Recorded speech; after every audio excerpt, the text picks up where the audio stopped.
ये है दुनिया की सबसे रहस्यमय जनजाति वीतोवाई, या जिन्हें स्पिट्सबर्ग्स के नाम से भी जाना जाता है।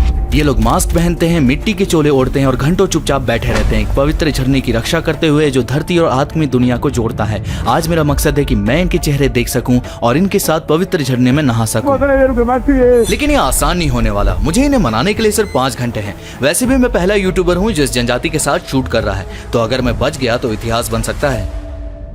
मैं पापुआ न्यू गिनिया में हूँ, एक जंगली और अब तक अनजाना देश जहाँ आज भी 1000 से ज्यादा जनजातियाँ और 850 से ज्यादा अधिक भाषाएं बोली जाती हैं। यहाँ हमारी जैसी मॉडर्न लाइफ का कोई अस्तित्व नहीं है। मैं जनजाति तक पहुँचने वाला हूँ और रास्ता अब तक का सबसे मुश्किल साबित हो रहा है। सच कहूँ तो मुझे नहीं पता कि जनजाति से क्या उम्मीद रखूँ। ये पापुआ न्यू गिनिया के सबसे कम दिखाई गई जनजाति में से एक है। मुझे लगता है कि वो सामने उनका झरना है। ये जनजाति नदी और पक्षियों से बहुत गहराई से जुड़ी है, इसलिए वो लोग पहले से वहाँ है। देखो जरा, वहाँ एक है। डरावना लगता है ना? बहुत सारे हैं, उधर भी है। ये लोग हिलते भी नहीं है। देखो कैसे बिल्कुल जड़ बने बैठे हैं। ये लोग पीछे भी हैं। सोचो अगर कोई यहाँ नहाने आए और पीछे ये सब दिख जाए तो मैं तो भाग जाता। पहला मकसद है इन्हें जानना और पता लगाना कि इन 6 नकाबों के पीछे कौन है, क्योंकि आप चौंक जाएंगे। जरा ये देखो, बहुत फिसलन है, यह आसान नहीं होने वाला। और पीछे भी कई लोग हैं। चलो पहले इस वाले को हेलो कहते हैं। हेलो वकाई। ये लोग पूरे दिन यहाँ पानी की निगरानी करते रहते हैं यार, और देखो वो कितने डरावने लग रहे हैं। सच में ये पक्षियों जैसे दिखते हैं ना? इन मास्क के साथ ये बहुत शांत और स्थिर लगते हैं। ये लोग असल में किस चीज की रक्षा कर रहे हैं? मैं हर एक से बात करूंगा और दोस्त बनाने की कोशिश करूंगा। दुआ करो मैं गिर ना जाऊं। समझ नहीं आ रहा ज्यादा खतरनाक क्या है, नदी या जनजाति। मेरा मतलब ये ब्रिज तो पूरी तरह क्रेजी है। कसम से मैं कोई ड्रामा नहीं कर रहा। ये जितने दिखते हैं उससे कहीं ऊंचे हैं। आप लोग जानते हैं कि मुझे चक्कर आता है। चलो वीडियो का सबसे टेंशन वाला काम करते हैं। सच कहूं तो मुझे ये लोग ज्यादा फ्रेंडली नहीं लग रहे। ये लोग बहुत अलग से लगते हैं और इनका पूरा ध्यान बस पानी को देखने में है।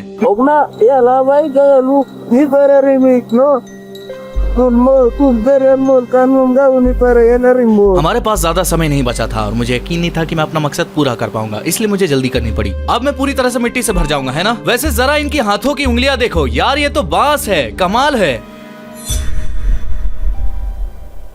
ठीक है, अब हमें एक निंजा जंप लगानी होगी। वकाई, ये जवाब ही नहीं दे रहा। ये कपड़े कैसे बनाए जाते हैं? वहां खड़े होकर मुझे बाहरी महसूस हुआ। मैंने उससे बात की, उसने जवाब नहीं दिया। माहौल खराब ना हो मैं इसलिए अगले से बात करने चला गया। आप लोग ये परंपरा कब से निभा रहे हो?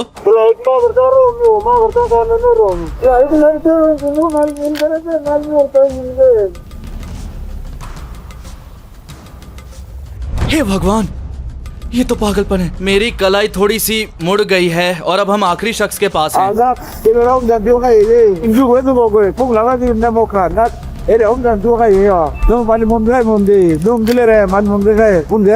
और अब हम इनके चेहरे देखने के और करीब हैं। एक बात साफ कर दूं, हम ना तो बार्सिलोना में हैं, ना ही स्पेन के किसी गुप्त कोने में। मैंने किसी को किराए पर नहीं लिया। ये जनजाति सच में मौजूद है।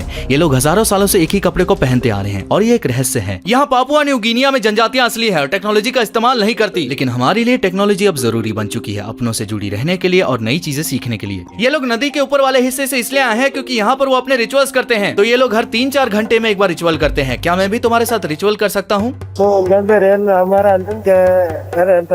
ठीक है, चलो फिर करते हैं। मुझे लगा अगर मैं इनका रिचुअल्स ज्वाइन करूंगा तो शायद इनसे जुड़ पाऊं और बाद में ये लोग अपना मास्क हटा दें। चलो इनके साथ रिचुअल्स करते हैं और बारिश शुरू होने से पहले कपड़े बदल लेते हैं। देखो ये सब मेरा इंतजार कर रहे हैं।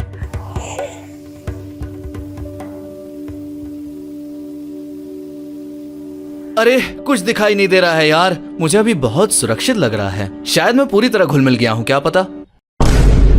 पता है मैं कहाँ हूँ? यहाँ। चलो अब रिचुअल शुरू करते हैं। मुझे बहुत गंदा लग रहा है, ये मिट्टी जैसी बदबू आ रही है।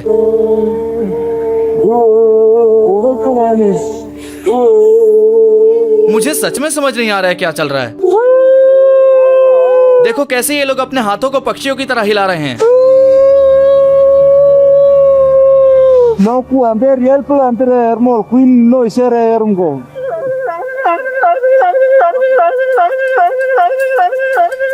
ये जनजाति तो मिस्ट्री है, मुझे कुछ समझ नहीं आ रहा। देखो ये लोग जानबूझकर झरने के सामने ये सब करते हैं ताकि वो उसकी रक्षा करने वाले बन सकें। मैंने कोशिश की वो मुझे रिचुअल के बारे में समझाए, पर उन्होंने कुछ नहीं बताया। मुझे लगने लगा था कि मैं उनके करीब आ रहा हूँ, शायद वो अपना चेहरा दिखाएं। ओह, अब मैं भी उनके जैसा हो गया हूँ। और तभी उन्होंने पहली बार मुझे अपना चेहरा दिखाने का फैसला किया। लगता है मेरी तरकीब काम कर गई। चलो देखते हैं ये लोग मास्क कैसे हटाते हैं। ओहो, ये तो सोचा ही नहीं था। और अब उसकी पत्नी भी मास्क हटाएगी। हे भगवान, ये तो आदमी निकला। पहली बार इनके चेहरे कैमरे पर कैद हुए हैं।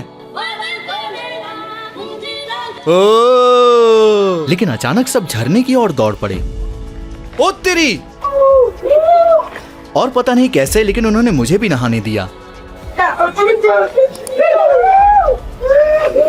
पवित्र जल! 1 मिलियन सब्सक्राइबर पूरे होने की खुशी में। पागलपन है, पानी तो कमाल का है और बिना मास्क के उनसे मिलना मेरे लिए बहुत खास रहा। अब चलो झरने का मजा लेते हैं। अरे बाप रे! हे भगवान, ये तो पागलपन है, लेकिन एडवेंचर वर्जन में है ना। और बताओ, क्या आप लोग खुश हो? इन स्पिरिट बर्ड से मिलना एक शानदार अनुभव रहा। मेरे हिसाब से ये दुनिया की सबसे रहस्यमय जनजाति है, पापुआ न्यू गिनिया के बीचों बीच। उम्मीद है आपको पसंद आया। सब्सक्राइब करो और याद रखो, हम सब इंसान हैं। अलविदा। इन्हें शारीरिक संपर्क ज्यादा पसंद नहीं है। अब मैं भी उनके जैसा हो गया हूँ।